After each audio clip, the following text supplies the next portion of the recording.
사람들이 아기들을 예수께 데려와 만져주시기를 원했습니다. 제자들은 이 광경을 보고 그들을 꾸짖었습니다. 그러나 예수께서는 그 아이들을 불러 말씀하셨습니다. 어린아이들이 내게로 오는 것을 허락하고 막지 말라. 하나님 나라는 이런 어린아이들의 것이다. 내가 진실로 너희에게 말한다. 누구든지 어린아이와 같이 하나님 나라를 받아들이지 않는 사람은 거기에 들어가지 못할 것이다. 어떤 지도자가 예수께 물었습니다. 선하신 선생님, 영생을 얻으려면 제가 어떻게 해야 합니까? 예수께서 대답하셨습니다. 내가 왜 나를 선하다고 하느냐? 오직 하나님 외에는 선한 분이 없다. 너는 간음하지 말라, 살인하지 말라, 도둑질하지 말라, 거짓 증언하지 말라, 내 부모를 공경하라는 계명을 알고 있다. 그가 말했습니다. 그런 모든 것은 제가 어려서부터 다 지켰습니다. 이 말을 듣고 예수께서 말씀하셨습니다. 내게 아직 부족한 것이 한 가지 있다. 내가 가진 것을 모두 팔아 가난한 사람들에게 나눠주어라. 그러면 하늘에서 보물을 가질 것이다.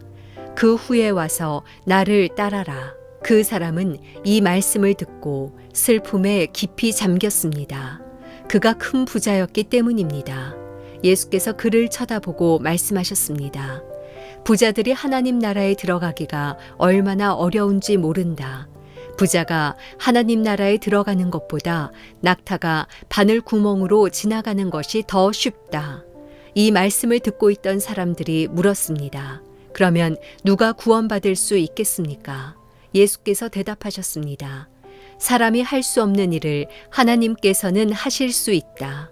베드로가 예수께 말했습니다. 보십시오. 저희는 가진 것을 모두 버리고 주를 따랐습니다.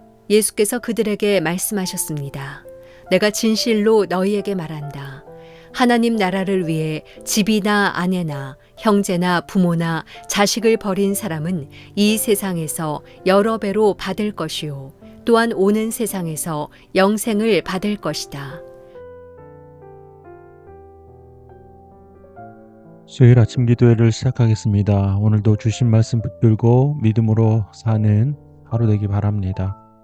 더불어 우리는 사순절 기간을 보내고 있습니다. 우리를 위하여 십자가 지신 예수 그리스도를 묵상하고 또 그분의 가르침과 또 그분의 복음에 대하여 상고하여 보는 그런 절기가 되기 바랍니다. 오늘은 누가복음 18장 15절에서 30절까지의 말씀을 함께 묵상하고 나눕니다. 오늘은 예수님의 여러 가지 가르침이 선포되고 있습니다. 가장 먼저는 예수님께서 어린아이들을 자신에게 오는 것을 막지 말라 하시며 하나님 나라가 이런 어린아이와 같은 자들의 것이다라고 말씀하십니다. 이런 말씀을 하시기 전에 우리는 그 부류의 사람들을 주목하여 볼 필요가 있습니다. 한 사람은 아마도 자신의 자녀들일 텐데요. 어린아이들을 데리고 예수님께 나와 이 아이들을 만져주시기를 원했던 자들입니다. 아마도 예수님의 그 축복 또는 질병으로 고통받고 있는 어린아이들에 대한 회복과 그 치유에 대한 갈망이 있는 자들이었을 것입니다. 또 한 부류는 바로 예수님의 제자들입니다. 예수님의 가장 가까이에서 예수님의 복음을 듣고 가르침을 행하고자 했던 제자들이 이 어린아이들과 또 이 어린아이들을 데리고 나온 부모 혹은 어른들의 이 행동을 제지했다는 것입니다.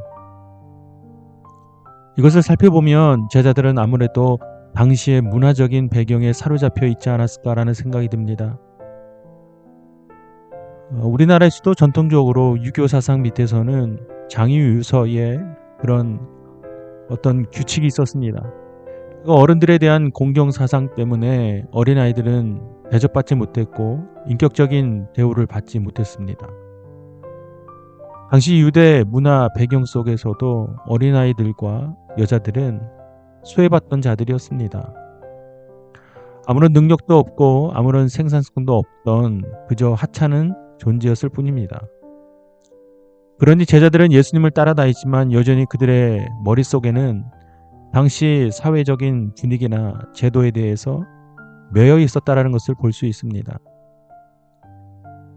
그리고 다른 한편에서는 아이들을 동행하여 데리고 나온 이 어른들, 당시에 사회적인 분위기는 아랑곳하지 않고 예수님께 축복을 받기 위하여 또 예수님의 놀라운 치유의 기적을 받기 위하여 나왔던 자들의 모습을 볼 수 있습니다.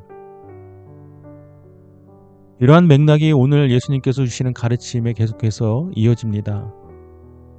특별히 오늘 부자 청년을 우리가 볼 수 있습니다. 이 부자 청년은 이 영생에 대해서 예수님께 물을 때에 예수님께서 재산을 다 팔아 가난한 사람들에게 나눠 주어라. 즉, 그 재물을, 그 물질을 다 어려운 사람들을 위해 나눠주라 라고 말씀하셨을 때에 그것을 따르지 못하고 깊은 슬픔에 잠겼다고 표현되어 있습니다. 예수 그리스도를 믿는다라는 것, 신앙생활을 한다는 것, 또 우리가 이 땅에서 그리스도인으로 살아간다는 것은 우리가 접하며 사는 이 땅에 있는 가치관, 또 이 세상에서 말하는 어떤 사회적인 규범이나 그런 것들에 대하여 매이지 않아야 한다는 것을 가르쳐주고 계십니다. 그것을 전적으로 부정하고 따르지 말라는 것이 아니라 그것으로 인하여서 진정한 하나님 나라의 복음을 우리가 받아들이지 못하기 때문에, 방해받기 때문에 그런 것이죠.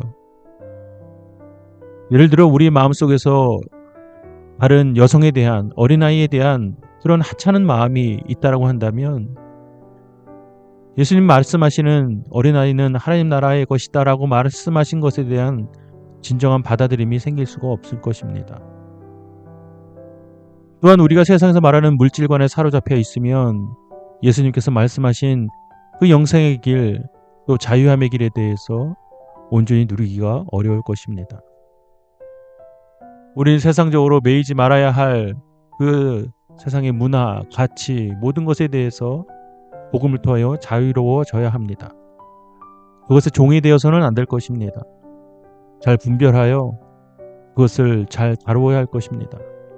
그래야 비로소 우리는 예수님께서 가르치신 가르침을 우리 삶 가운데 온전히 행하고 누리며 살아갈 수 있을 것입니다. 그러한 가르침으로 사는 수요일 하루가 되길 바랍니다. 이제 각자 주시는 하나님의 말씀 묵상하고 오늘 하루를 탁하며 함께 기도하는 시간을 갖도록 하겠습니다. 하나님 나라는 어린아이와 같은 것이라 말씀하셨습니다. 오늘 하루도 하나님 나라 누리며 사는 복된 하루 되기를 축복합니다.